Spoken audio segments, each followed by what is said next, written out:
दोस्तों आज हम जो कवर करने वाले हैं वो डेटा का बैकअप लेना और उसको रीस्टोर करना।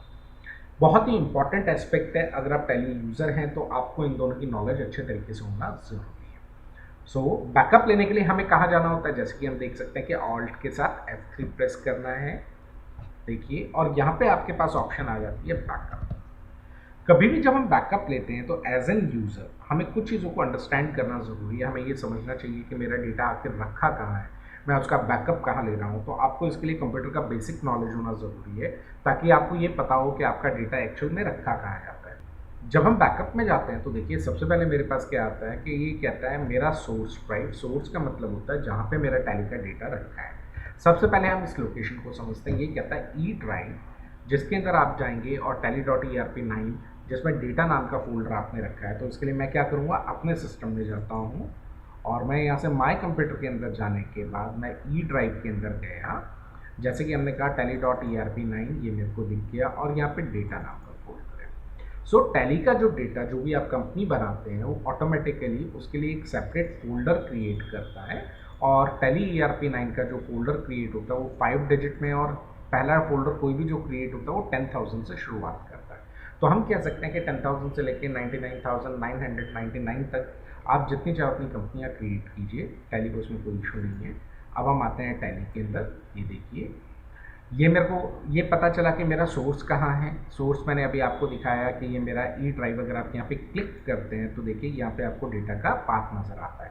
ई ड्राइव के अंदर जाते हैं, tally.erp9 में जाते हैं और वहाँ डेटा नाम का फोल्डर आपको विजिबल होता है। अब हम टैली के अंदर आ गए। सोर्स आपको पता चला। डेस्टिनेशन का मतलब होता है कि मैं ये चाहता हूँ कि टैली का डेटा जो मैं लूँगा उसको मैं कहाँ रखूँगा। सो मैंने कहा चलिए ई ड्राइव के अंदर ही हमने कहा, और मैंने कहा टैली बैकअप। अगर ई ड्राइव के अंदर टैली बैकअप नाम का फोल्डर नहीं है तो इस प्रोसेस के बाद वो फोल्डर क्रिएट हो जाएगा। स्लैश हमने कहा पेरेंट फोल्डर हमने बनाया टैली बैकअप। उसके बाद हम आज की डेट रखना चाहते हैं 01/08/2020।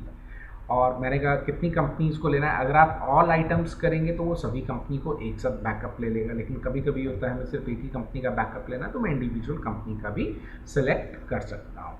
तो हमने कहा फिलहाल दोनों कंपनीज़ हैं, 10,000 एंड 10,004 दो कंपनीज़ हैं, मैं दोनों का बैकअप लेना चाहता हूँ। तो हमने ऑल आइटम सेलेक्ट किया और हमने इसको एक्सेप्ट कराया। देखिए मेरा टैली का बैकअप हो गया है। हाँ, थोड़ा सा जल्दी हुआ है, रीज़न बीइंग कि जो मेरा डेटा था वो ज़्यादा हैवी नहीं था।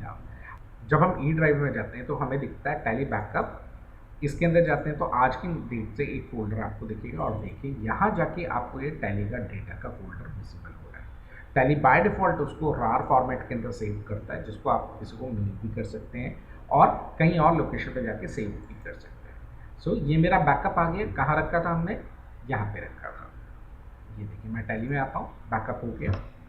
अब मैं इस कंपनी को थोड़ी देर के लिए बंद कर देता हूँ। तो कंपनी शट करने के लिए ऑल्ट के साथ F1 है मेरे पास, मैंने कंपनी बंद कर। अब हम एक इमेजिनरी सिचुएशन क्रिएट करेंगे जहाँ पे मैं जाकर अपने डेटा को खुद से डिलीट कर देता हूँ। जैसे कि मैंने कहा मेरा डेटा कहाँ स्टोर्ड है, डी ड्राइव में।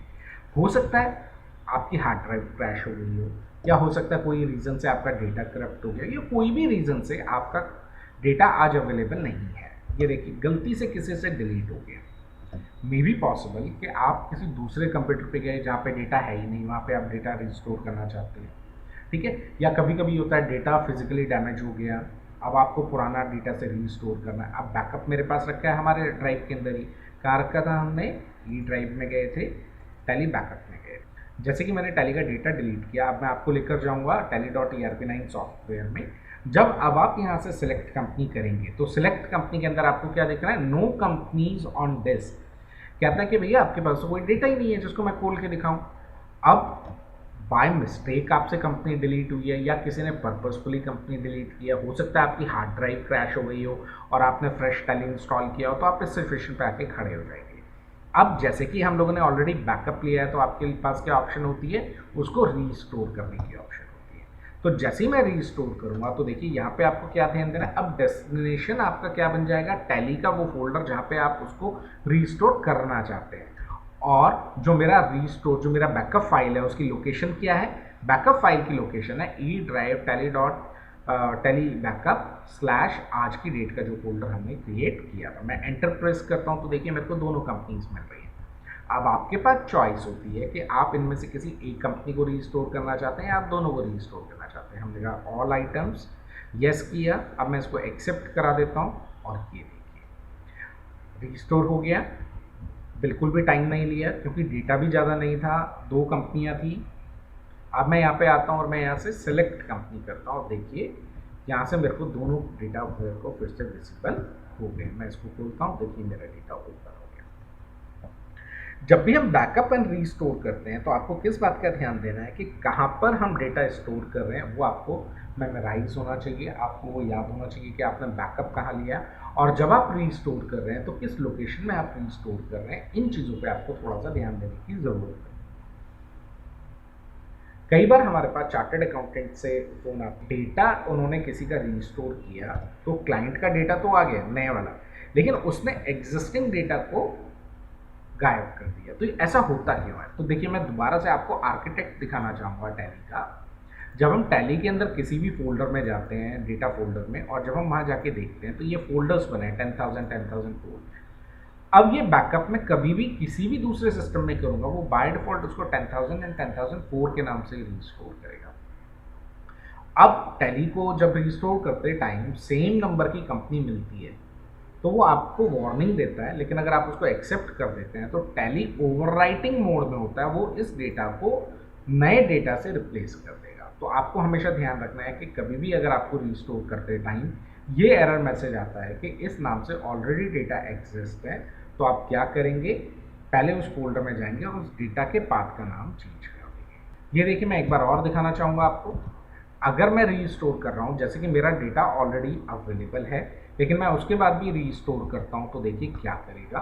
हमने कहा जी दोनों कंपनीज को लेना है, हमने एक्सेप्ट कराया। अब देखिए कहता है, इस बात पे आपको ध्यान देना है, अगर ये एरर मैसेज आ रही है तो आपको बड़ा सोच समझ के काम करना है कि आप एग्जिस्टिंग डेटा को रिप्लेस करना चाहते हैं, क्योंकि अगर आपने गलती से इसको यस कर दिया तो पुराना डेटा अगर वो किसी और कंपनी का था वो वहाँ से गायब हो जाएगा, जिसको नया डेटा रिप्लेस कर देगा। तो इस सिचुएशन से बचने के लिए हम कहते हैं कि आप कभी भी किसी भी पार्टी का डेटा रीस्टोर करें तो आप अलग लोकेशन में कर सकते हैं। सो ओवरराइट करना है कि नहीं करना है, अगर आपने येस कहा तो उसको ओवरराइट कर देगा। सेम तरीके से इन्होंने कहा कि दूसरी कंपनी भी अवेलेबल है, क्या उसको भी ओवरराइट करना है, तो फिलहाल ओवरराइट के लिए मैं येस कर देता हूँ, अदरवाइज आप नो करके इसको यहीं पे रोक सकते हैं। तो दोस्तों अगर आपको ये मेरा सेशन अच्छा लगा, अगर आपको मेरा ये वीडियो अच्छा लगा, अपने दोस्तों के साथ शेयर कीजिए, इस वीडियो को लाइक कीजिए और मेरे चैनल को सब्सक्राइब कीजिए। हाँ, और वो बेल आइकन को दबाना मत भूलिएगा ताकि हमारी जो भी लेटेस्ट वीडियो आएगी सबसे पहले आप